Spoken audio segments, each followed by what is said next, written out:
Тројца другари решаваат кој пат да го изберат по средното училиште. Одлуката е да се приклучат на армијата.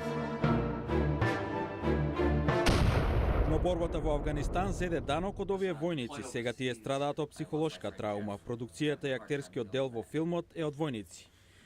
Но самото правење на филмот е клучен дел на програмата за третман на посттрауматскиот стрес наречен Јас бев таму. Креирана е од Бен Патон, внук на еден од најпознатите американски генерали во Втората светска војна, Џорџ Патон. Психолог и филмски продуцент, Патон посетил армијски бази и минувал неколку дена на секоја локација каде им помагал на војниците да ја раскажат својата приказна и да ги изразат чувствата на филм. Од незаинтересирани и без волја да бидат ангажирани до крајот на сесијата, тие соработува во правење куси филмови на тема што сами ќе ја изберат. Но 95% од времето посветуваа на нештото што е поврзано со служење во армијата и стресот што го искусили. Направени биле околу 300 филмови од војници кои партиципирале во програмата. Патон вели анкетите направени во неделите по оваа активност, симптомите на посттрауматскиот стрес опаднале за 20%. Доктор Ривка Тувал Машаик е советничка за програмата на Патон.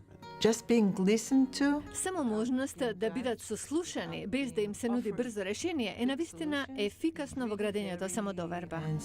Војниците го опишуваат своето искуство со програмата. На првиот ден влегувате несигурно, не знаете како ќе излезе, а на четвртиот излегувате со насмевка и чувство дека имате цел во животот.